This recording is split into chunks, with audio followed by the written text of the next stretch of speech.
किसके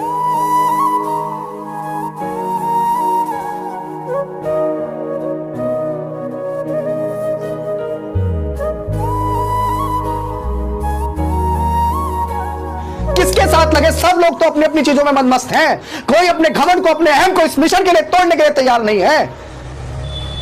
मिशन ज्यादा जरूरी है, आपका अपने खुद का अहम ज्यादा जरूरी है। मिशन ज्यादा जरूरी है, परिवार ज्यादा जरूरी है। मिशन ज्यादा जरूरी है, आपका डर ज्यादा जरूरी है। ये मिशन, ये कारवा ज्यादा जरूरी है। ये आपकी धन संपत्ति, आपका परिवार, आपका अहम, आपका घमंड ज्यादा जरूरी है। हम किसका झंडा उठाएं?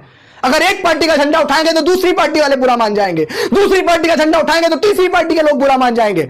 इससे बुरा क्या होगा कि तमाम तरह के गठबंधन बन रहे हैं और दलित पॉलिटिक्स को सारे गठबंधन नकार रहे हैं। यार, क्या ये समाज इतना कमजोर हो गया? आंखें खोलनी चाहिए आप लोगों को। यह दर्द महसूस करना चाहिए कि जिस दलित समाज की कभी 206 सीटें हुआ करती थी, उसके नेतृत्व में आने वाली सरकार की किसी एक नेता की कट्टरपंथी आज आपको छोड़नी पड़ेगी। एक दूसरे पे वाद विवाद करना आज आपको छोड़ना पड़ेगा। इस बात को गांठ बांध लीजिए। अगर भारत के संविधान को बचाने के बारे में हम नहीं सोचेंगे तो क्या कोई 7 समुद्र पार से संविधान को बचाने की लड़ाई लड़ने आएगा क्या? जिन नेताओं को, जिन नेतृत्वकर्ता को हम जिम्मेदारी देते हैं, वो नेतृत्वकर्ता अपने घर, अपने परिवार, अपने सुख, अपनी संपत्ति में मस्त है। कुछ लोग अपने काफिलों में मस्त हैं, कुछ लोग अपने घमंड, अपने अहम में मस्त हैं। क्या ऐसे दलित समाज आगे बढ़ पाएगा? क्या ऐसे उसकी पॉलिटिक्स आगे बढ़ पाएगी? क्या इस समाज के अंदर इतने मजबूत नेता नहीं है कि वो एकजुट होकर इस देश के प्रधानमंत्री बन सके? आपको सोचना चाहिए। दुख के साथ इस बात को कह रहा हूं, भारत के अंदर 28 राज्य हैं, लेकिन एक भी राज्य के अंदर दलित मुख्यमंत्री नहीं है। दशा उस समाज की क्यों है जिस समाज को मान्यवर कांशीराम साहब ने कश्मीर से लेकर कन्याकुमारी तक साइकिल यात्रा करके उन्होंने जगाया और इस समाज को उत्तर प्रदेश के अंदर 4-4 बार सरकार बना के दी। भारत का सबसे बड़ा सूबा है उत्तर प्रदेश। आपके पास 206 सीटें हुआ करती थी। मैं किसी एक पार्टी की नहीं बात कर रहा हूं, समाज की बात कर रहा हूं, क्योंकि पार्टी किसी एक नेता से नहीं, पूरे समाज से मिलकर बनती है, पूरे समाज के जज्बातों से मिलकर बनती है। आज अगर मैं बेसिकली एक उस पार्टी की बात करूं तो वो भी एक सीट पर सिमट कर रह गई है। देश के अंदर तमाम अगर हम राज्यों में जाएंगे, बहुत सारे नेता हैं, लेकिन क्या आपको लग रहा है कि दलित समाज से आने वाला कोई व्यक्ति, जो ख्वाब डॉक्टर बाबा साहेब अम्बेडकर ने देखा कि हमें इस देश का हुक्मरान बनना है, जो ख्वाब हमारे रहबर मान्यवर कांशीराम साहब ने देखा कि हमें इस देश का हुक्मरान बनना है, क्या वो ख्वाब आपको पूरा होता हुआ दिख रहा है? बहुत सारे लोग मुझसे कहते हैं कि भैया आप किसी पार्टी का समर्थन क्यों नहीं कर रहे हैं, भैया आप किसी नेता के साथ क्यों नहीं लग रहे? यार, किसके साथ लगे? किसके साथ लगे? सब लोग तो अपनी अपनी चीजों में मस्त हैं। कोई अपने घमंड को, अपने अहम को इस मिशन के लिए तोड़ने के लिए तैयार नहीं है। मिशन ज्यादा जरूरी है, आपका अपने खुद का अहम ज्यादा जरूरी है। मिशन ज्यादा जरूरी है, परिवार ज्यादा जरूरी है। मिशन ज्यादा जरूरी है, आपका डर ज्यादा जरूरी है। ये मिशन, ये कारवा ज्यादा जरूरी है। ये आपकी धन संपत्ति, आपका परिवार, आपका अहम, आपका घमंड ज्यादा जरूरी है। हम किसका झंडा उठाएं? अगर एक पार्टी का झंडा उठाएंगे तो दूसरी पार्टी वाले बुरा मान जाएंगे, दूसरी पार्टी का झंडा उठाएंगे तो तीसरी पार्टी के लोग बुरा मान जाएंगे। दलाल, निकम्मे और तमाम तरह की चीजें एक साथ जुड़ जाती हैं। जिसके साथ लग जाए उनके समर्थकों के लिए अच्छा और जिसके साथ ना लगे उनके लिए बुरा। अब हम चिर तो नहीं सकते हैं, हम फट तो नहीं सकते, हम कई भागों में तो नहीं बढ़ सकते हैं। काम तो तमाम नेता बहुत अच्छा कर रहे हैं, आखिर अभिषेक किस पार्टी का समर्थन करें? हम हमेशा से कहते हैं कि अभिषेक, मैं आपको पहले सवाल का जवाब दे रहा हूं, बड़े ध्यान से आप सुनना। वर्तमान समय में दलित पॉलिटिक्स को बचाने की लड़ाई है। इससे बुरा क्या होगा कि तमाम तरह के गठबंधन बन रहे हैं और दलित पॉलिटिक्स को सारे गठबंधन नकार रहे हैं। यार, क्या ये समाज इतना कमजोर हो गया? आंखें खोलनी चाहिए आप लोगों को। यह दर्द महसूस करना चाहिए कि जिस दलित समाज की कभी 206 सीटें हुआ करती थी, उसके नेतृत्व में आने वाली सरकार की आज कोई भी गठबंधन उसको लेने को तैयार नहीं है। सब लोग बहुत कम आंक रहे हैं।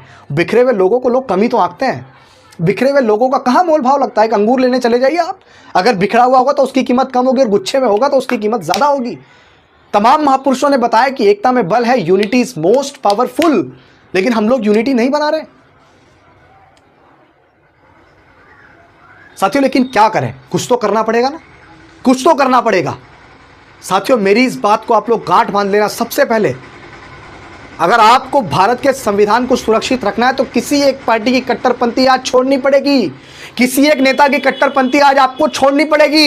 एक दूसरे पे वाद विवाद करना आज आपको छोड़ना पड़ेगा। इस बात को गांठ बांध लीजिए साथियों। आपका पहला सवाल था, मैं उस पे आ रहा हूं। आपका पहला सवाल था कि अभिषेक जाटव किस लोकसभा सीट से चुनाव लड़ेगा। तो अभिषेक का तो एक ख्वाब है कि बहुजन नेता साथ में आ जाए। मुझे क्या जरूरत है घर से बाहर निकलने की? बहुत सारे लोग समाज की लड़ाई लड़ रहे हैं। मैं आज भी अपने उस मिशन, अपने उस मूवमेंट पे प्रतिबद्ध हूं, वचनबद्ध हूं कि बहुजन नेता एकजुट हों। अगर हम लोग सामाजिक परिवर्तन की बात कर रहे हैं तो दलित समाज का परिवर्तन आप देखिए गर्त में है। साथियों, अभिषेक जाटव किस लोकसभा सीट से चुनाव लड़ेगा? आपका पहला सवाल, उसका जवाब दे देता हूं। तो अभिषेक जाटव किसी लोकसभा सीट से चुनाव नहीं लड़ रहा है। उसको वर्तमान समय में राजनीति अभी नहीं करनी है। अगर तमाम लोग राजनीति करेंगे तो मान्यवर कांशीराम साहब के सामाजिक परिवर्तन के मूवमेंट को कौन आगे बढ़ाएगा? राजनीति करने के लिए बहुत सारे लोग हैं। वर्तमान समय में अभिषेक जाटव किसी भी लोकसभा सीट से चुनाव नहीं लड़ रहा है। Now I am not elect the member of parliament election. मैं आप सभी से यह कहना चाहता हूं कि मैं कोई चुनाव नहीं लड़ रहा हूं। दूसरा आपका सवाल कि भैया आप किस नेता को समर्थन करते हैं, तो मेरी इस बात को आप बड़े ध्यान से सुन लीजिएगा। जो व्यक्ति अंबेडकरवादी है, जो व्यक्ति न्याय पसंद है, जो व्यक्ति संघर्षशील है, ईमानदार है, जो व्यक्ति सामाजिक है, जो व्यक्ति फूले, शाहू, पेरियार, ललई, अंबेडकर और मान्यवर कांशीराम साहब की विचारधारा को आगे बढ़ाने वाला शख्स है, दुश्मन नंबर 1 से हटकर, आप अच्छे से जानते हैं कि कौन है दुश्मन नंबर 1, उससे हटके किसी भी पार्टी या संगठन या दल के अंदर हमारे समाज का व्यक्ति जो आपके लिए 24 आवर जमीन पे खड़ा रहता है, आपके लिए पुलिस से लड़ता है, आपके लिए लाठी डंडे खाता है, वो किसी चीज की परवाह नहीं करता है कि गोली लग जाएगी या जेल जाना पड़ जाएगा, उस हर एक व्यक्ति को आपको समर्थन करना है। उस हर एक व्यक्ति को आपको संसद भवन के अंदर पहुंचाना है, जो आपके लिए बिल्कुल सर के बल चल के आ जाता है, बिल्कुल नंगे पैर आपके साथ खड़ा होता है, आपकी हर दुख मुसीबत में आपके साथ खड़ा होता है। चाहे डॉक्टर बाबा साहेब अम्बेडकर, मान्यवर कांशीराम साहब के सम्मान की बात आपके साथ खड़ा होता है, उस हर एक व्यक्ति का आपको समर्थन करना है।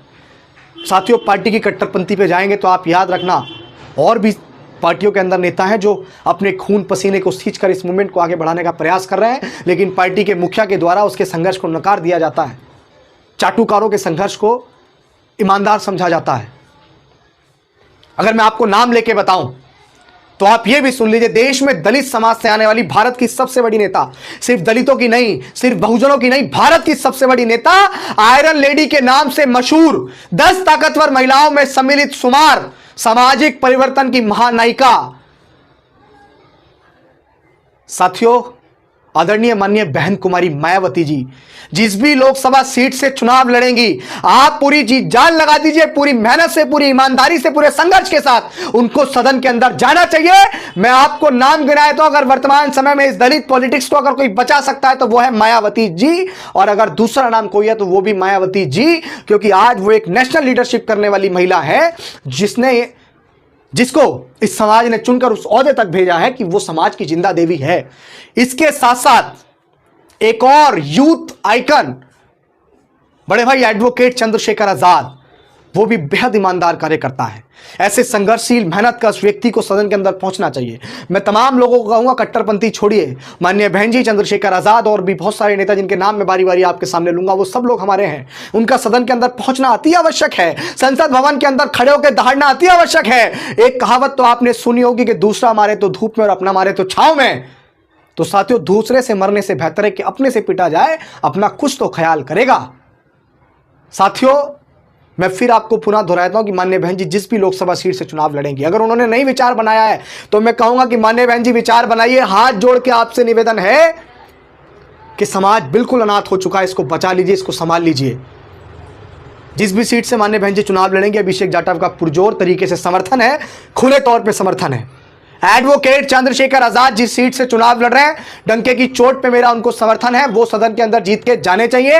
ऐसे नौजवान संघर्षशील मेहनत कर व्यक्ति को, जो अपने घर परिवार को छोड़कर समाज की लड़ाई ईमानदारी से लड़ रहा है, जो जेल भी गया, लाठी भी खाई, मुकदमे भी खाए, उस व्यक्ति को सदन के अंदर पहुंचना चाहिए। और हर एक व्यक्ति को न्याय पसंद, समानतावादी, मेहनतकश, अंबेडकरवादी, संविधानवादी व्यक्ति को, उस व्यक्ति का समर्थन इस आगामी लोकसभा के अंदर करना चाहिए। उस सीट से अगर कोई और भी पार्टी खड़ी होती है तो उसका समर्थन आपको नहीं करना चाहिए। जिस सीट से माननीय बहन जी चुनाव लड़ती है, अगर उस सीट से कोई और खड़ा होता तो आपको समर्थन नहीं करना चाहिए। महाराष्ट्र के प्रकाश अंबेडकर हैं।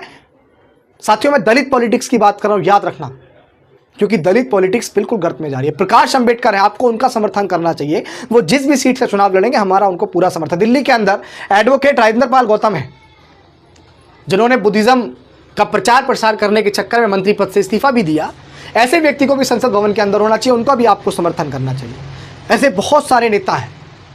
मैं उम्मीद करता हूं कि मेरी जो भी चीज़ें, आपने जो भी थॉट अपने मन में बनाया होगा, साथियों, जब तक बहुजन नेता एकजुट नहीं होंगे, अभिषेक जाटव बेसिकली किसी एक पार्टी को शायद ही समर्थन कर पाए, शायद ही किसी एक पार्टी का झंडा उठा पाए, क्योंकि जो तमाम लोग हैं वो सब हमारे हैं, सब अपने हैं, और उन सब लोगों को अपनी अपनी आपसी मतभेद छोड़कर, साथियों जिस सीट से मायावती जी चुनाव लड़ेंगी उस सीट से चंद्रशेखर आज़ाद जी को अपना प्रत्याशी नहीं उतारना चाहिए। जिस सीट से चंद्रशेखर आज़ाद जी चुनाव लड़ रहे हैं उस सीट से मायावती जी को अपना प्रत्याशी नहीं उतारना चाहिए, बिल्कुल नहीं उतारना चाहिए। और मैं चंद्रशेखर आज़ाद जी से कहना चाहता हूं कि बड़े भाई, अपनी हिम्मत, अपने हौसले को बनाए रखिएगा। आप बहुत सारे युवाओं के रोल मॉडल हैं। जिन लोगों ने आपको धोखा दिया है वो मुंह की खाएंगे, और आपने ये साबित भी किया कि दलित समाज के लोग धोखेबाज नहीं होते हैं। आपको बिल्कुल घबराने की जरूरत नहीं है, आप बहुत भारी मतों से जीत कर आएंगे। अपनी मेहनत को, अपनी ईमानदारी को बरकरार रखिएगा, अपने हौसले को बरकरार रखिएगा। आप जीत के अंदर सदन में जाएंगे, और आपको जीत की अग्रिम बधाई के साथ मैं इस बात को कहना चाहता हूं तमाम नगीना के तमाम लोगों से, नगीना से चंद्रशेखर आज़ाद जी चुनाव लड़ रहे हैं, नगीना के तमाम लोगों से कहना चाहूँगा कि जी जान लगा दीजिए। ऐसे नौजवान का सदन के अंदर पहुंचना अति आवश्यक है। दलित पॉलिटिक्स के भविष्य को सदन के अंदर पहुंचना अति आवश्यक है। माननीय बहन जी को सदन के अंदर पहुंचना अति आवश्यक है। आपके लिए माननीय बहन जी ने राज्यसभा से इस्तीफा दिया था, सिर्फ आपके लिए माननीय बहन जी को सदन के अंदर पहुंचना चाहिए। प्रकाश अंबेडकर को सदन के अंदर पहुंचना चाहिए। फूल सिंह बरैया को सदन के अंदर पहुंचना चाहिए। एडवोकेट राजेंद्रपाल गौतम को सदन के अंदर पहुंचना चाहिए। बहुत सारे नेता हैं साथियों। आपके यहाँ जो भी संविधान की लड़ाई को ईमानदारी से लड़ रहा है, जो भी मिशन की लड़ाई को ईमानदारी से लड़ रहा है, जो भी आपकी दुख मुसीबत तकलीफ में आपके साथ खड़ा हो जाता है, उसको वोट करिएगा। किसी एक पार्टी, किसी एक नेता का कट्टरपंथी मत रखिएगा साथियों। इसी बात से मैं विदा चाहूँगा, और मैं उम्मीद करता हूं कि मेरे द्वारा कही गई बातों को आप उतारेंगे। दलित पॉलिटिक्स को बचाना है, क्योंकि जब हमारे सांसद दलित समाज के जीत कर सदन के अंदर पहुंच जाएंगे, और जब इनको ये लगेगा, मेरा ये मानना, जब इनको ये लगेगा कि यार अब हम लोग पूरी बहुमत से अंदर हैं, तो शायद वो एक अलायंस बनाएंगे, शायद वो एकजुट होंगे। और अगर ये सब लोग गठबंधन बना लें, किसी दूसरी पार्टी से लड़े ही ना, तो इससे अच्छी तो कोई बात ही नहीं होगी साथियों। मैं उम्मीद करता हूँ मेरे द्वारा, आपके द्वारा पूछे गए तमाम सवालों के मैंने आप सबके समक्ष जवाब रख दिए होंगे। इसी बात के साथ आपसे विदा लेता हूँ। जय भीम, जय भारत, जय संविधान।